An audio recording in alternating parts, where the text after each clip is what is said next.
Great. Hello, world. Podler team back at it. Right now, we're doing some more track 2 voicing. And Glenn and I were actually kind of talking about the voicing process in general. And as a part of that, putting yourself out publicly, whether at a small scale, like, around people you know locally, or out on the internet. And Glenn was having some thoughts. Go ahead. And what was the last one you were saying there, Glenn? Oh, yeah. We were just talking about putting yourself out there and then making yourself more. Like if like we were saying, like many nights we tend to sort of like ghost walk, and so like if people critique you or say something bad about you, they don't really know who you are, so they can't actually hurt you because of that, because it's like, oh, you're not really attacking me, you're attacking a straw man, you're attacking something of me which is just a figment of your imagination, not really what I am. And so that can feel good knowing that other people can't really touch you, but at the same time it can sort of feel like, lonely, because that nobody knows you, and you kind of want people to know you. And also at the same time, I find that it's valuable to have people know you, even dislike you, because then you have something like a model of yourself that other people can look at and be like, okay, so this is who this person is, and I'm going to attack these points, or I like these certain points, and then it makes it so that if they like certain aspects of you, then it makes you feel really good. But then if they don't like certain aspects of you, then it makes you feel really bad. But at the same time, it makes you want to work on those aspects of yourself that are not so good, because you feel the pain so much more intensely, right? It's because you're so much more sensitive to it now, because you put it out there. It's like, this is what I think I am. And then you're literally having your hand slapped away, and then it's like, well, why did you slap my hand away? Because, you were not, your approach was off, or you were saying this or that, and that was something I disagree with. And like, oh, that makes me want to like fix it so that you like me, right? Because people want to be liked, right? Yeah. I think Mitchell said that. Yeah, and then also there is where you're like, okay, accepting that there are certain things that are about me or what I believe in or how I go about it that some people may not like, and that's part of it, and kind of accepting that. So yeah, one desire to try to make your game more mature, but then also accepting that there will be some things that are just, let's say you can't please all the people all the time. You can't please everybody, basically. Yeah. But at the same time, if you know that you aren't actually saying anything bad or presenting anything about yourself that isn't correct, then if people don't like that about you, then there's also this immunity that comes from that, which is different than the immunity that you get from just being completely a ghost, which is that you saw me, yet you think that I'm a bad person or you don't like me because of this point, but actually that isn't a bad point about me at all. And so the one who is wrong about the way who's assessed, the way, the assessment of me goes to you, because you don't really know me, because you were given the answer and you didn't understand it, you didn't comprehend it. Therefore, now it's really, it's really your fault for making that mistake there. And so, or it could go another way too, is that they're not making a mistake, where you're like, you use certain things like 2 + 2 = 4, and the sort of technical stuff, but you use some other math, which you believe to be solid math, and you're like, well, such and such and such and such means that maybe this thing should change in some culture or something. And the other person's like, no. You're like, why not? And they give you their reasons why not. They don't misunderstand you. They do understand you, and they disagree with you. But when they explain why they're disagreeing with you, you're like, all right, I accept that you don't agree with me, because that math you used is not the math I want to use, and I'm okay with that. Do you mean? Because that's one thing you'll learn, like listening to all these vloggers out here, is no matter how good what you do is, someone's not going to like it, and you ask them why don't you like it, they'll give you, I don't say good reasons, they will give you solid, logical reasons. These may be misogynistic, solid, logical answers. These may be like a fear of death, logical, solid things. So they're off, and then you say, you're off. And then they say, no, I'm not. And there's certain things that you really can have no definitive proof of if you just don't see it. Like, for example, misogyny is bad. Some people are like, no, it's not. That's just the way things are supposed to go. You know what I mean? And you're like, that's just their opinion. And they're going to disagree with you, and it's because they just agree to evidence you don't, or they agree to interpreting a way that you don't, and you just have to go, well, we're just going to disagree on that then. But you're right, a lot of times they misunderstand you, which makes you immune. But other times you're immune, and not that you misunderstood, it's just the reasoning or intentions or whatever it is causes them to come at it with a different math, and you're like, that's not for me. So in a way, it doesn't apply to you because you're like, I don't agree to evaluating things that way, for example, or any number of kind of principles. You could be like, okay, so we're both looking at the Hubble telescope pictures, and we agree that that's true. Okay, but then you think it means this because of this, and I don't. You know, you're like, okay, so. Or yeah, interpreting the facts in a different manner, right? Like, oh, so this must mean that the Earth or like the cosmos is spreading apart, versus the other person thinking, well, I think it might actually be standing still, or you would have to actually investigate to find out like who's actually correct on the actual data. But yeah, some people, they just, yeah, it's very kind of relativistic the way that you're kind of explaining it. But I feel like, yeah, there is an absolute truth that is fundamental. Oh no, there's at the same time. No, so I wasn't being relativistic in the nature of existence and therefore the truth of how existence works. No, but I am saying that there are certain, I say two things.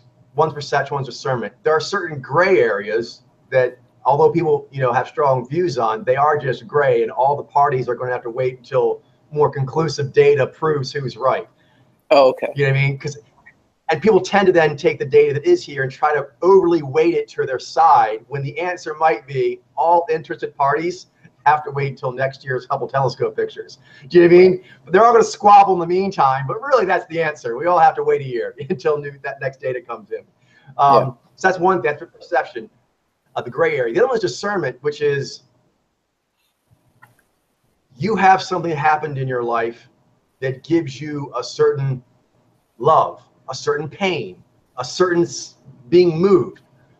I'm not dismissing that, and I'm not dismissing that that may mean that different things as far as nature and logic and forensics, whatever, you're coming at it with a different intent.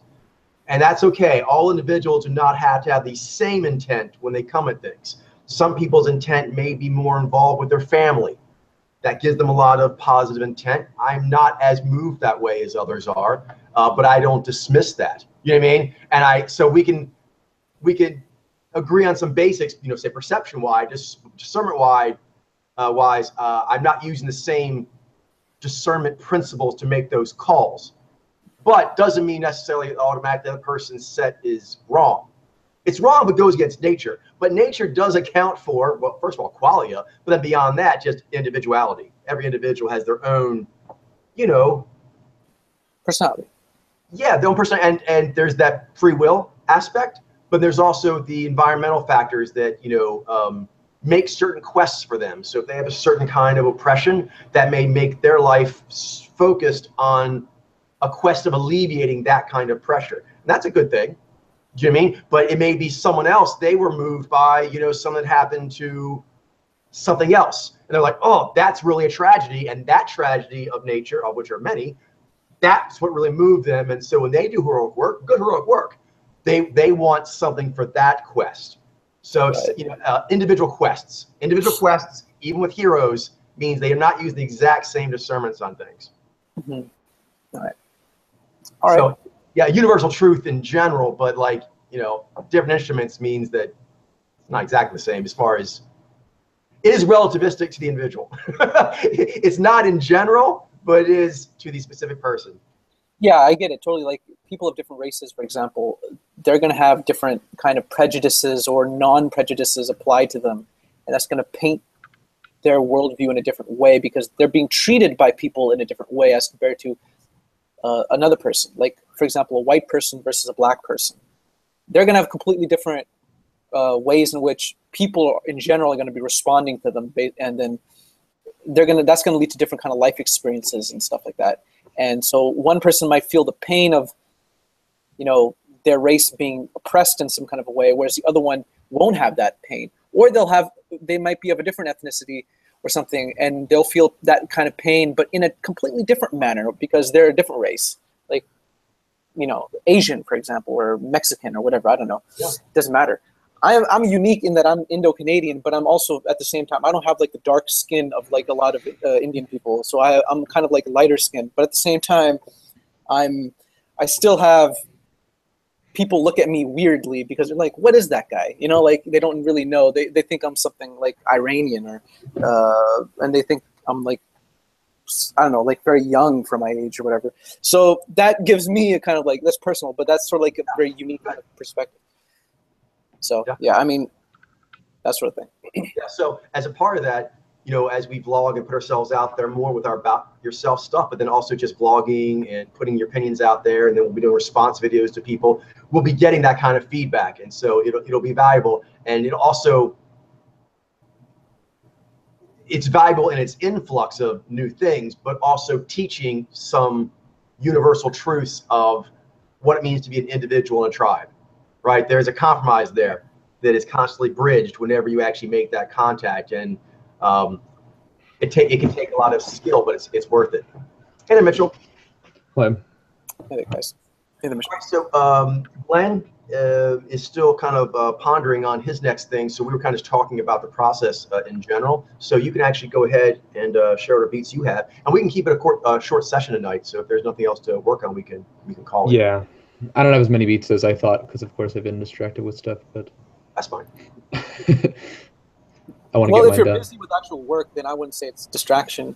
Yeah. I'm a little no, it is important stuff. Yeah, That's but at fun. the same time, also a lot of work too. I find myself doing a lot of things, working on other projects that are good projects, but kind of like personal and like don't really relate to this. I feel like I want to focus more energy and time on this, but there's a question of how interested I am in it, and then also how much. I don't want to say interest because I am interested in this, but it's just like getting into it, like getting really into it.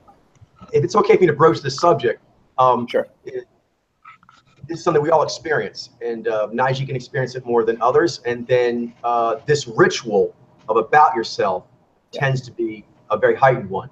Is daunting. Right. It's daunting, and so the reward comes after you get through it. So you kind of have to imagine it like, you know, a very high level of some video game that you like, and you're just going to keep running at it till you get it, but you might die a bunch. You know what I mean? And the thrill is actually getting better as you go along.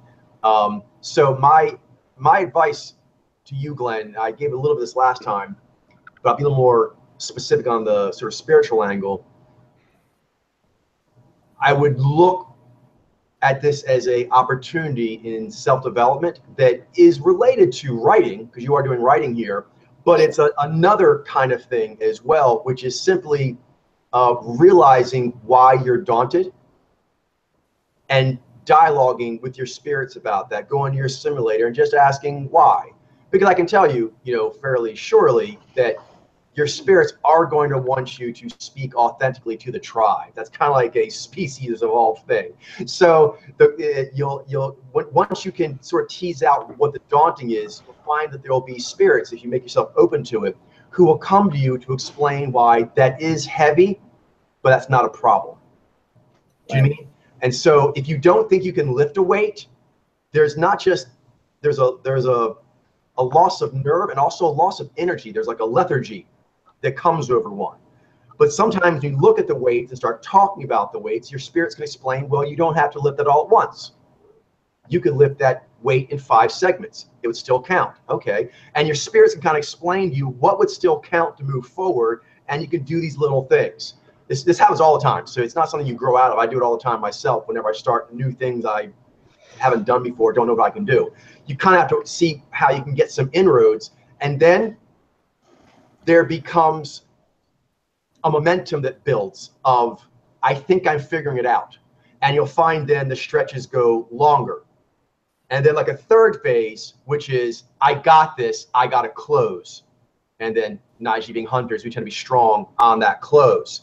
That always happens, that 3-part arc cycle. And always, in general, being hunters, for example, is, although we tend to be good at power arcs, both physical and metaphysical, the start, just like in MMA matches, anything like that, is that starting cold can be a problem. A lack of desire to engage. Once we engage, we tend to get interested and then in the rhythm. And then from there, we tend to see the end. If the end is far, we're like, we can close it. And if we know we can close it, we want to close it. So kind of sections 2 and 3 on that sort of arc of creating something, making something. The first third is the more challenging. I found myself in general throughout my life, and I imagine that it's going to be the same for you to a large regard. So if you kind of, I find that talking helps me. I've learned that I kind of make up a fourth stage, which is asking myself how I'm going to get through the first stage. It's like stage 0. And I found it's very helpful. I kind of just like ponder on that first thing. Cause I'm like, well, I know I usually comes down to this ritual I do myself. I know I want it. My spirits, higher ones want it. And I know I can do it. Why aren't I?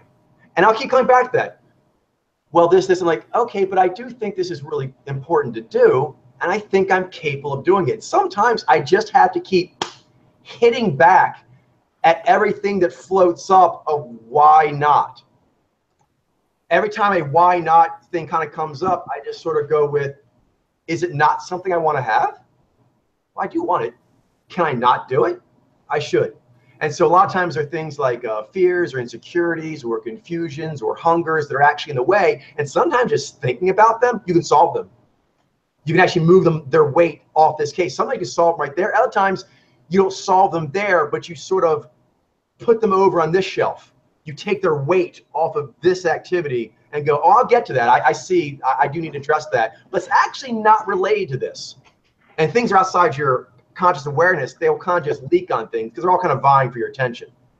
Do you know what I mean? So sometimes actually noting what's vying for my attention and why, and is it something I really want to do more? Or is it something that really says I would have a problem completing this quest? And usually the answer is going to be no. Not something like we're doing here where it's well thought out. It's a well thought out thing that has a good return on investment.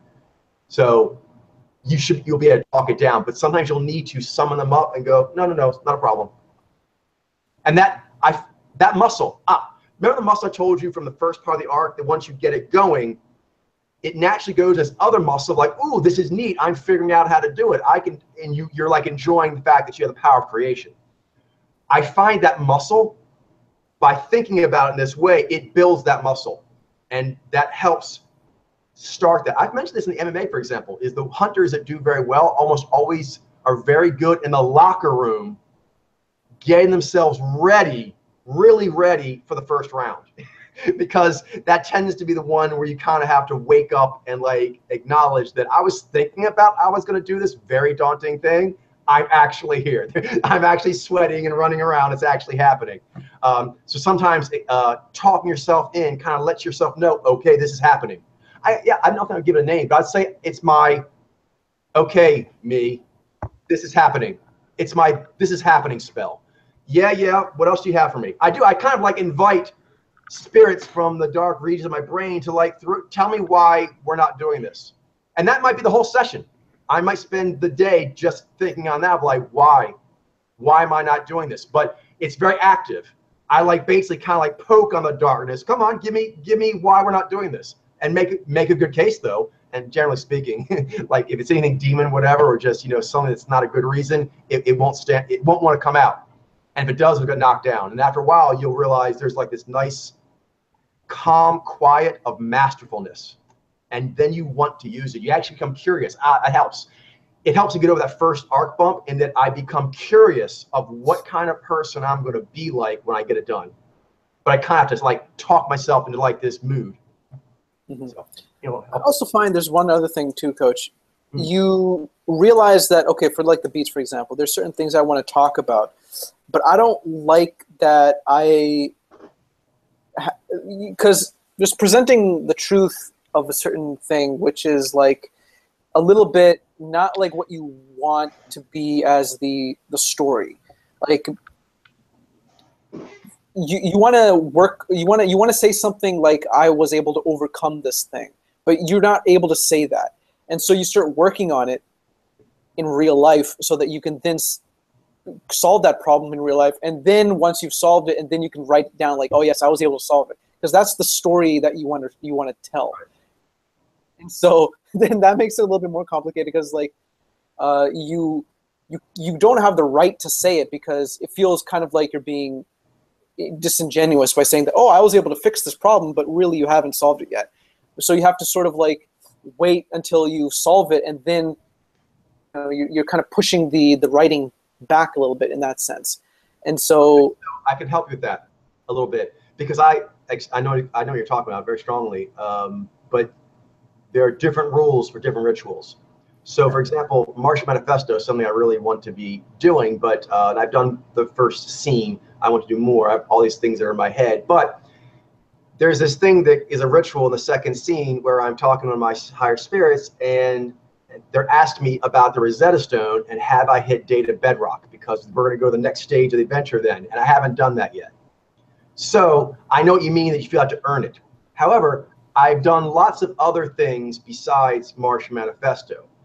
I make the reason because Martian Manifesto for my spirits is a very shiny baby and Fumasta level thing. It's all the spirits really, but because of that, it's very high level. So there is a Fumasta credibility that has to go there.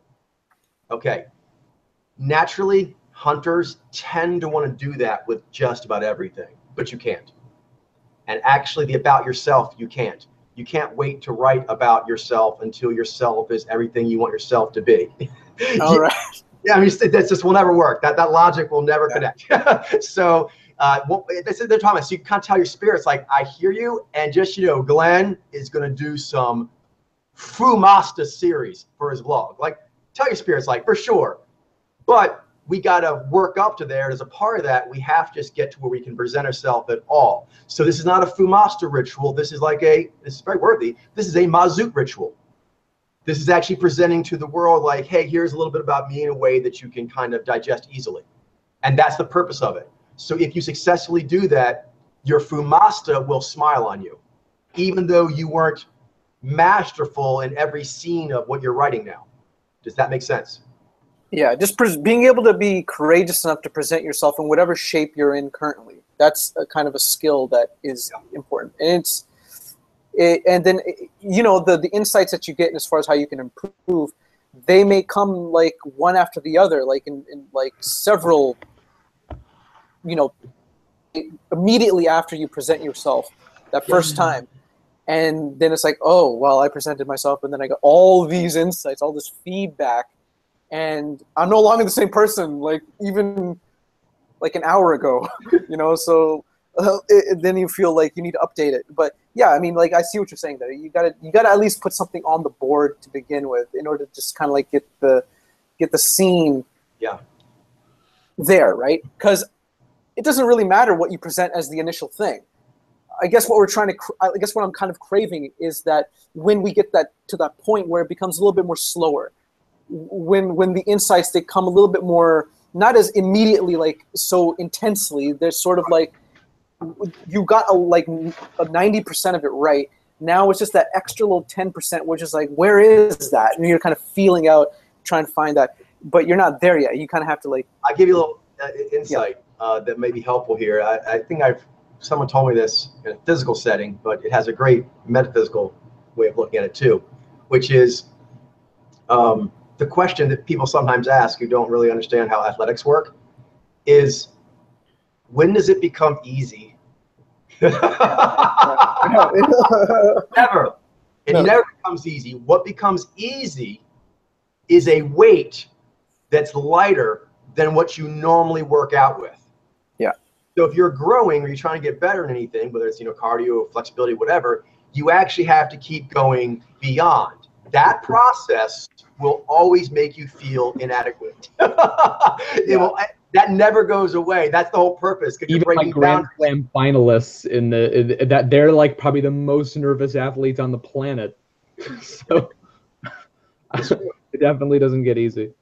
No, but so what you're saying, Glenn, what will happen though? So you're like, is it always gonna be bad? No, it's like being like a wizard. You have like, these different levels of spells you use. It's still gonna make you feel kind of like you barely have your shit together when you're doing these spell levels that are right at your limit. Yeah. But then all the spells that came previously are easier. So for example, doing about yourself in the future, because you'll do this again, maybe about yourself, you'll do it every couple years, maybe every decade, who knows, but the urge will be on you, like, okay, I want to tell you the arc I've done since last time I did that. So that will be easier. That'll be easier. But the reason that'll be easier is because you're going to continue. I'm going to be pushing you and pushing myself. We want to see what is it that other, for example, bloggers are doing, other people who are presenting themselves publicly, what feats, what rituals that are worthy. What worthy rituals are they doing, and why haven't we done it yet, right? So we'll be constantly pushing ourselves like, I want to do a response video. I want to go nice. I want to go hard. I want to go live. I want to go highly edited, right? So, you know, you want to be able to do all those things. And as a course of that, when you come back to this ritual for another go in the future, well, it'll be easier, but that's going to be way high level. But right now, this is the first time you're at a level now that you are, for the first time in your life, really ready to actually present yourself like this. This is a spiritual presenting. This used to be a big thing around the world. They're still done in a lot of primitive cultures where, like, you know, at puberty and then later on at some, you know, semi-adult date, you have these rituals where you present yourself and why you count in the tribe. There's often a changing of the name. For example, people online who do their avatars, that's really meeting a purpose that was lost. A lot of primitive cultures around the world, they have that where you'll have 2 or 3 names in your lifetime. It's weird, actually. It's actually unusual in human history to have one name and you get called that name your whole life. That's kind of a new thing, actually. It's actually more common for it to be changed. And so that humans, I think, are designed that way. So actually, this ritual right here, don't feel bad. This might help explain things.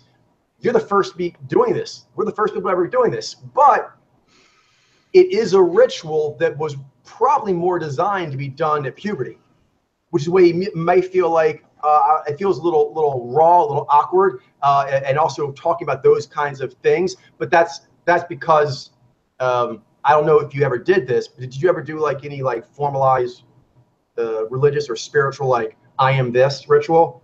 Most religions have one.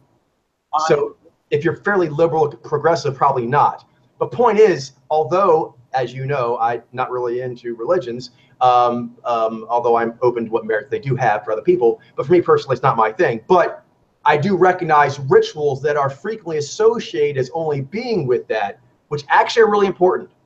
And just because, you know, traditional faith-based religions may be failing in a lot of those regards, they're still needed. And one of them is the declaration of adulthood. That's a really big deal. Actually, there's 2. Sometimes they're combined, but usually there's 2. At puberty, there's a declaration of sexuality. There's a declaration of I am male, I am female. That's really kind of being thrown as like something people don't really do a lot. But that is traditionally done by humans in a lot of societies. And then later on, after you've gone in the world and done something enough that you can say, I'm a contributor. There's a ritual of I'm not just, you know, boy or girl in the tribe or whatever. I am actually this. I am so-and-so the hunter. I am so-and-so the craftsperson, or blah, blah, blah. And you kind of say what your deal is. And then often there is a third ritual. We do sort of have this at college and whatnot, which is the declaration of an expert, a champion, someone who is very, very good at storytelling, at making pottery, at fighting, whatever. So puberty, I'm an adult. I am exceptional. Those are 3 rituals that humans need. And so right now you're actually kind of combining 2. You're actually combining this, and just thinking this may help you talk your spirits and kind of get you where you need to be, is you're combining actually the young adult with the puberty one. You're kind of actually talking about, because usually the way it works in most tribes is when you talk about the young adult, you're usually talking more like you guys are naturally doing in the later part of your arcs, about your hobbies, your interests, your expertise, you know, feats you plan to perform, right? And the first part of the arc is actually a bit more what you see in the puberty one, which I keep saying puberty just because of the age. It's not so much sexually based, although there often is a bit of that. It tends to be a declaration of fundamentals of the tribe. You rattle off, you know, your holy book stuff, and you declare that you are properly indoctrinated for you know, an adolescent. You are properly conditioned in tribal heroic stuff for an adolescent. Does that make sense? Yeah. So you're kind of combining that. We're kind of talking about your childhood and your core beliefs, plus your expertise and interests and future feat plans. So yeah, it's a lot. So you can tell yourself that you're capable, but it's not wrong to feel like, whoa, this is really big. You're actually combining 2 very big rituals. Yeah, definitely.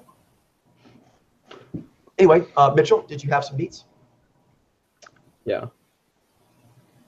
I did have some beads. I can just say that as far as myself, as far as doing these, I'm just getting to the point now, because I know you maybe, I don't know how familiar you are anymore, maybe you remember it, maybe you don't, my arc. Basically, I had growing up stuff and then Podler stuff, and I think I just about finished the Podler stuff. But then the next 2 parts are like my intellectual journey and some of my future projects, as far as the way I set this up. And yeah, that's the part I'm actually finding kind of daunting. I mean, I'm really excited to do it. So it's not, I don't only have like a lethargy. I also actually, I've thought about it a lot. I have like a lot of ideas when I'm gonna do it. But there's like, I've thought about so many things, and it's like I've never really, as I was going through it, I was just thinking about the things. I wasn't thinking about how to present it as a coherent story. And my spirits really want me to do that well. So that's kind of daunting. What was it? And just, no, I guess that's it. Well, one thing, you may have already thought of this, but one thing that I often find helps with that feeling, if you haven't done already, is trying to actually find sub-arcs within the arc. Yeah, I have lots of sub-arcs. Okay, because that can sometimes, that, and then sort of seeing which pieces, which of these sub-arc pieces line up best. That can sometimes, it can almost be like self-declaring, and that kind of takes out your hands a little bit. That definitely helped some. But yeah, that'll be what I get into next. But the beats I have today are last few beats of the Podler stuff, which were my heroic challenges and contributions.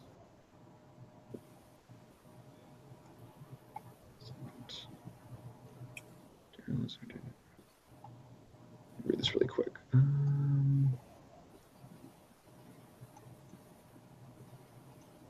Naturally, I never edit these.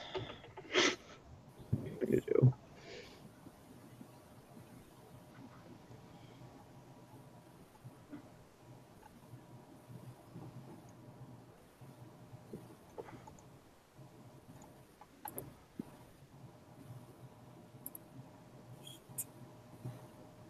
One thing I think I should probably do is like write down which beats I'm going to be doing. I haven't really done that. It's sort of like all over the place. Like, what does this beat represent? What's the point of this beat? So that, Glenn, that's very important to do, because one thing you'll find is that your simulator, often if you do that, it can then like hang stuff on it when you're not really focusing on it. It kind of grows. And then you kind of come back to it and you go, okay, and you sort of like point it another direction and you go away, it'll grow a little more in that direction. So yeah, that's what cool thing is, you if you give it a little intent, it will grow for you. Yeah, so we need at least like 32, so I can like sort of like try and figure out, okay, so there's 32 beats, there's gonna be so and such amount dedicated to this, and so and such amount dedicated to that, kind of work up, from a big perspective down to the details. But also at the same time, looking at the details as well, working way up as well, could sort of be good, sort of like gives you an idea of like what you want to say, and if you're addressing those points and that sort of thing. Definitely, it gives you confidence that you're not repeating yourself, and that what you're saying is adding up to something big you like. You know what I mean? You kind of like, and then when you work the individual pieces, you kind of get zoned in there, and you kind of lose track a little bit of the big picture, but you just know this does work out in the big picture. You just have that kind of background confidence. Yeah, that's important, because I have had that happen a little bit now. I wrote something, then I read later on, then I'm like, oh, I actually said something that kind of like, not in the exact same words, but it's sort of like talking about that same thing again. So that can be a little bit. You kind of like have to then figure out how you want to handle that sort of situation. I don't want to have to do those, so I just want to like make it nice and like everything is nicely constellated. Every little box has its, One thing's really good to do is kind of look forward to what the next sort of folding has to you. Instead of like not wanting to happen, is look forward to the ability to do it. So for example, on the arc, once you have the arc up, you have the opportunity to ride the arc. And when you ride the arc, you will realize that some things were a little repetitive, or some things could have been said different, or some things could be maybe moved around in their arrangement of, sequencing. That's always what happens. So in fact, you should try to get to this point if you can. You should be disappointed and suspicious. Cultivate this as a seeker. Each time you level up, you should look around for things that you have already previously done or in place, and look for what your new level shows to you about what's missing or could be done better. It's always there. And if you don't see it, you should be suspicious. You should be suspicious. And even if it does turn out that, when you ride that arc for the first time, not a lot shakes out, seriously, Glenn, cultivate a spirit of disappointment. Not gratification that it didn't shake out. Disappointment that a new bonus opportunity didn't shake out. Does that make sense? Kind of, yeah. Sort of like you can sort of feel initially right from the get-go, like, I know there has to be something missing. And then you go in there with that intention of finding what that could possibly be. And then when you find it, then it's like, okay. Because there's always not like it's sort of like it shows up itself. It's sort of like I know that there was that thing, because I tend to like hold on to those things when they show up when I read through it. It's like, yeah, I'm reading this. It sounds weak. Then I just keep a mental check in my head, like that sounds not like the way I want it to sound. But then I keep going through the rest of it, and then to find anything more, and then it's like, yeah, I know that there's something that I need to work on, but I don't know where it is. I have to find it again. It's like, oh yeah, it was this thing here. I made a note on my paper here, and so I got to work on that. So. Yeah, I kind of do it like that, but you definitely. There's always something that you could like. You can always massage things to sort of like make it better, to find problems that need to be addressed. Kind of gave me something, because I want this to be a high level kind of principle for life for all of you. Myself is better, because maybe even missing is the wrong word, although often it can be in such early stage. But in general, looking forward to the work that will be presented to you when you level up. Yes, when you level up, you have new abilities and so forth, but the thing that makes you great is always noticing, this means I can do this better. You'll keep doing this with this arc until you present it, but if you're in the right spirit, when you're done, you're like, yes, but I need to say more about something. It didn't fit with this L9 ritual, but you're like, there's still more to say there. There's still more to be researched there. And so it's a hunger. When you level up, it's not a plateau. It opens up a new hunger. Does that make sense? And you got to hold on to those. You got to can't let those die out. You kind of you got to remember to grab onto those and work at them. And I'll teach you something really quick on that, because it gives you a key thing: hunger. And if you watch the Nature Channel, the one thing you can see very consistently, there's also the mating season thing, but that's more periodic. Consistently, when creatures get hungry, they get bold. Remember that. They get sharp and they get bold. Obviously, get too hungry, you starve, you go down. But in general, if you can tap into your hunger, then that thing of a creature saying, or that tree going, I'm awfully tall, you could fall. You're like, yeah, but I'm hungry and I want those coconuts. I want those coconuts. That I want trumps the I might fall. yeah, definitely. It's also related to for working out or something.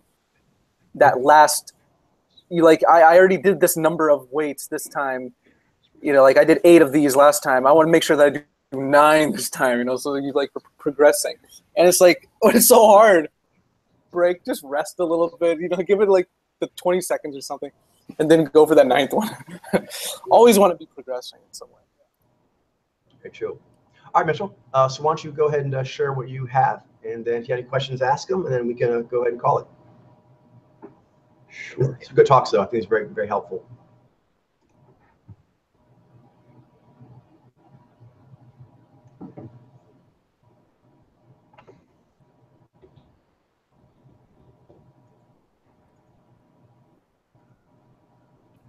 Right. So yeah, this would be heroic challenges. So being around so many seekers of my kind leads naturally to distinguishing me amongst them, both in the contributions I make especially well, and in areas in which I am more limited.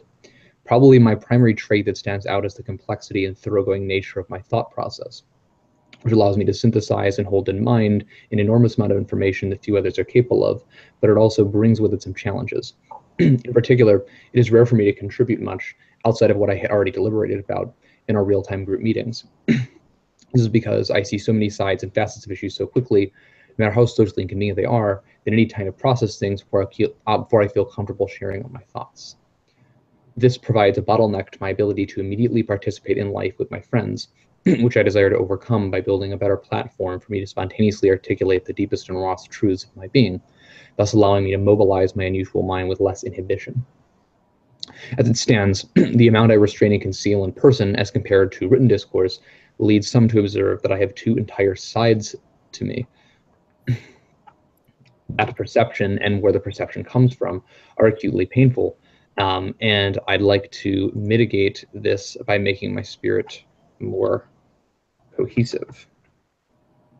Finally, the complexity in my thought process comes from relentless seeking after truth to a degree of perfectionism and craft that few can match, but it also leads to my process taking an indeterminate and sometimes quite lengthy amount of time. To better honor my friends, my word, and my commitments, I seek to improve when it comes to assessing and being honest about how long my process is going to take. Nice.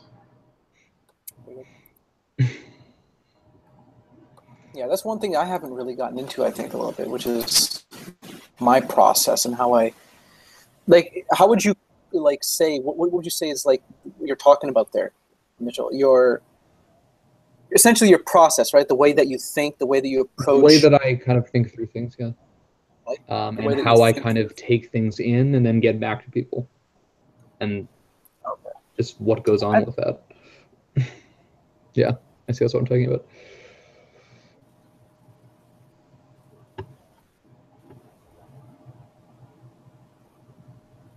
All right, then. So then one more beat I have, which is my heroic contributions.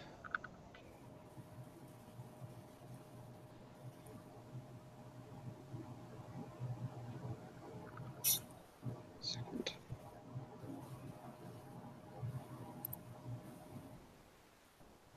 All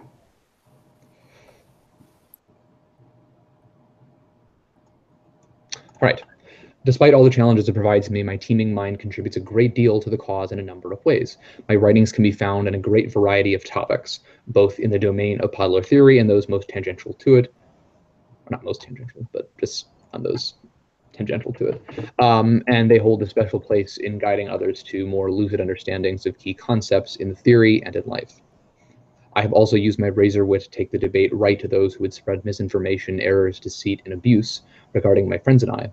And when I bring the full force of my faculties to bear on such kobolds, it is rare for them to be capable of mounting a coherent and holistic response to my oceanic arguments.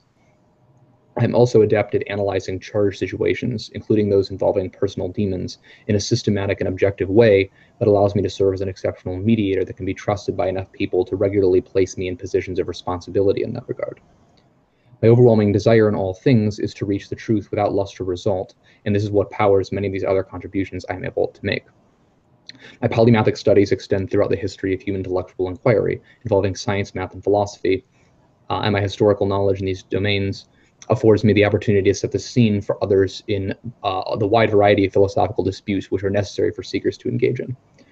My career aspirations in the domain of artificial intelligence and machine learning may also allow me to contribute and to analyzing our data from a unique perspective in the long run as well, providing angles of insight that we may not have been able to see before. Badass. Very nice. Thanks. Excellent. Are those the two you have for tonight? Those are the two I have for tonight, and I think that really kind of closes out that arc. That's very strong. Nice. So yeah, and I haven't written any beats for the next arc, but I have thought about it a lot. So I have like a bunch of sub arcs and thoughts about those. Like you said, like it does help to break that down, like for Glenn, because like my spirits do just think of things. Like sometimes I'll just think about one of the things I want to talk about, and they're like, "Oh, here's something you could say for that." Definitely. One thing, sorry there. I don't. Didn't mean to cut you off there and think, but Mitchell, One thing I'm a little bit actually sensitive to. Actually, you mentioned like you have certain like responsibilities that people kind of like trust you with, and I sometimes feel like, well, what about me? Like, what's something that I do that's kind of like unique that people kind of like say that you should like give Glenn that responsibility because that's something that he could probably do. I guess visuals is one thing, but well, I think I've mentioned in the past certain things I've noticed. So first, I'll say just these things. One, in general, there's a lot of complexity to all of us that we have not explored yet. So these are anyway no way definitive. Next thing is that I think that myself and all three of you actually are strong IG, which means that I don't think there's any specialty that any of us are doing that any of the other of us couldn't actually get some strong bonuses in it if they felt like devoting effort to it. Do you mean it? So I think the talent level is quite high. So then talking about what has already sort of gone on with your life experiences and choices you've made, you speak well. You're able to speak very eloquently, quickly. Objectively speaking, you're the strong. Sometimes I forget these kinds of things. You mentioned the one thing, Glenn, one time where you sent us an email and you said Coach had mentioned these things about all three of us, and you compared that to the Pokemon Go legendary birds. Yeah. That was one thing, right? Yeah, that was. It just. And you said you were like Zapdos.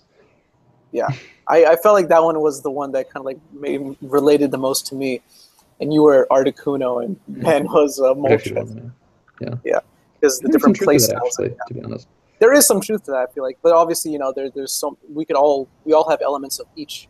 Yes. Of those different variations, and we can develop ourselves in those ways. But yeah, I think speaking, definitely. I tend to sort of like ignore some of my strengths sometimes. Just be like, oh yeah, that's something that I just I don't care about that because it's not something that I think I tend to focus excessively intensely on the things that I'm lacking in as compared to the areas that I need to like develop, as compared to the areas that I'm kind of like already kind of good in, right? Like, because that's I think how Naiji think maybe we focus on the gaps as compared to like, oh, I already have that down, so who cares?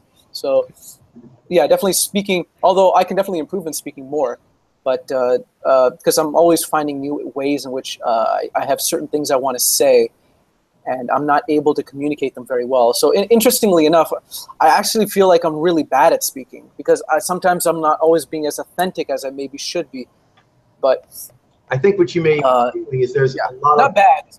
No, but there's lots of elements and usages of speech, as far as like things you can do with it. So when I said you were good at it, maybe I can be more specific because there are elements that you can work on and bonus stack, which you're already very good at, is you may be feeling the lack that sometimes, this comes from time, is being able to close out a thought in real time. That's hard. That's hard. But you're already very good at actually being able to unspool a lot. So now it's actually just sort of unspooling more and then taking that and making it into something. Do you know what I mean? But just there are a lot of people who are not an IG who are better at making more packaged things better than you are, but aren't as good at making things.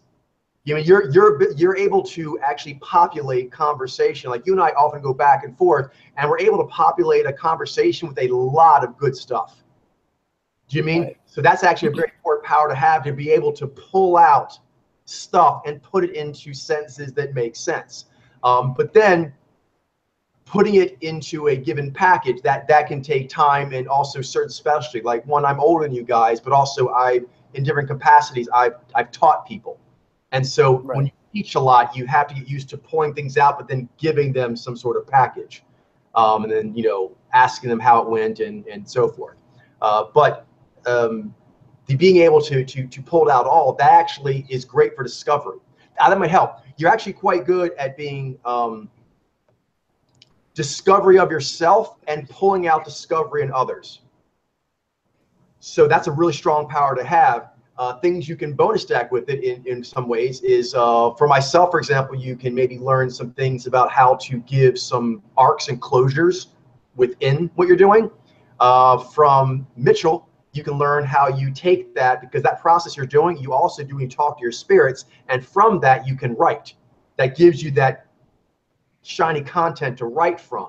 And so Mitchell's very strong at that aspect. You kind of learn from him in that way. And then Ben, although Ben is not as strong as you are at pulling out the discovery or the writing of Mitchell, he is good at knowing his principles and why he believes them. And he's able to get there and be strong on it right away. And that's a very good power to have. That's a very important power. And I think we all can learn from that. What was Mitchell's again?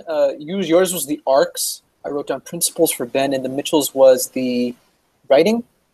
Yeah, Mitchell's very good at actually kind of putting into, this is related to writing, basically taking the thoughts and synthesizing them into something with meaning. And then thus when you do that, writing it becomes almost a next natural part of that. Right, okay. Yeah, I know Ben is strong in a lot of different ways on things. Like when it comes to these beats, for example, he's already working on the next thing now, which is something that I'm slightly a bit envious of and slightly just like admiring of, like, how is he able to just like be so well, this gets into it. Good. Strong A power he has that way is that, because we're seeing it all play out, this ritual is going to require you to sort of present, which is a strong suit for you, Glenn, but you have to write it first. That's a strong suit for Mitchell. But there's another element, the dauntingness. Ben, I think, was able to more easily gung-ho his spirit over that daunting wall. right. And that is very admirable. That is, yeah. Now, Yep. obviously he has things to work on too, we all do, because sometimes you need to actually speak more. There needs to be more discovery. Or like with Mitchell, there needs to be more synthesis. Maybe the principles aren't actually where they need to be. But for what principles Ben has, which are very good, but can always be better, but they're very good now, he's able to find them and go, yes, I believe that. And then he goes up the board and goes, Ben. Then that's a very important power, basic declaration. Being able to get declaring is very good with Ben. Yeah, he's just like once I sort of like present an idea to him sometimes, sort of like you know, like when we do the Sunday hangout, for example, right? And then I can automatically feel like, okay, so Ben is definitely going to have a strong position on this. And then immediately, like, he sends an email, for example, talking about, like, I think this should be done this way or blah, blah, blah. And it's very sort of like, I know that I instigated that a little bit. And then you sort of like, you know that it's going to cause some kind of like a reaction, powerful, in the other person. And he does respond very powerfully. And then he, like, you know, he holds on to that position very firmly, which is something that I could work on. I have done that in certain areas and certain things, but I tend to be a lot more sort of like not totally committing to any single thing, sort of like allowing the I guess the discovery process to take to allow itself to unfurl as much as possible. And yeah, so it's something that waves of discovery, there needs to be naturally islands that come up of, I do feel sureness on that island. You know what I mean? And so you need the discovery, you need the synergy, and you also need that sure-footedness. All are very, very valuable, and they actually make each other better. Yeah, they do. I'm kind of getting development in all those different areas, just living my life, doing my natural thing, because they're being called upon, those skills, those attributes, those you know, like they're needed, and so naturally the environment asks of that, and so I have to what do you call it, address those issues. Otherwise, if I don't, then I don't do good in school, or I don't do good in relationships, I don't do good with whatever is going on, because there are feats that need to be there's certain feats that have those as prerequisites involved in them. So like you need to get them in order to do the it can always get better. It's like a lifelong thing, which is actually quite joyous. It's like wonderful. There's always new vistas that way.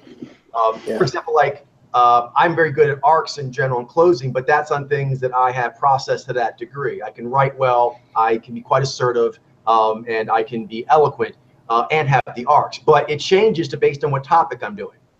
So when I'm doing new things, even now there's a lot of discovery, and then somebody like Jailene, she's like, "Where's this going?" I'm like, "I don't know yet."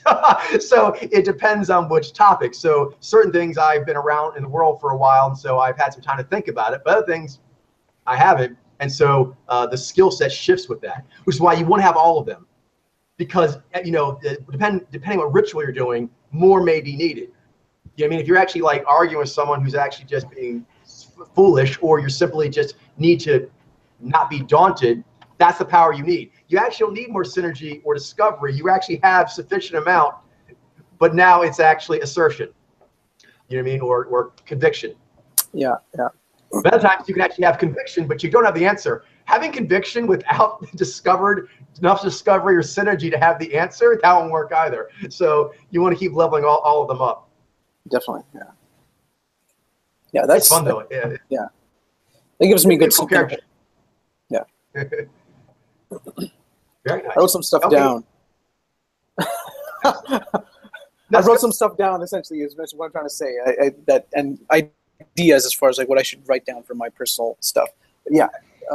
So like you were saying, sign off here unless you guys have anything else. One thing I'll just throw out there at the end, since you sort of mentioned here, Glenn, is another kind of life practice. I'm sure I've mentioned to you in the past, all of you, but I want to highlight it here again. Is there are certain states of being you need to be in to do certain rituals or to do them as best you can. So like right now, Glenn, there is what we were doing, which is the talking, but even if you were alone, there is a way you feel right now, Glenn, a state of being you are experiencing. Try to take the scent of that spiritual state in, because that spiritual state of Glenn writes. There are different Glens in you, and they have different like spiritual scents. If you actually know which Glens are good at which stuff, you can go, I need to be this Glen. That's a big deal. That actually, like, it may seem weird, but that will relate very much to being able to write or being able to like go on stage or not, solve a math problem or not. You have to be like, I think the Mitchell that would be best at solving this math problem is Mitchell from this summer school camp on math. If you can remember that spiritual state, you can try and get there, and you will get benefits from it big time. I totally know what you mean. And that can be really hard sometimes. It can, but getting the right spiritual powerful state, like you're just in the wrong state of mind for what you're doing, and you just think in these inappropriate categories. It's very true. But if you can get that state, then I don't say it's free, but it's natural. Like if you can get Glenn into Glenn's writing state, it flows. It just flows.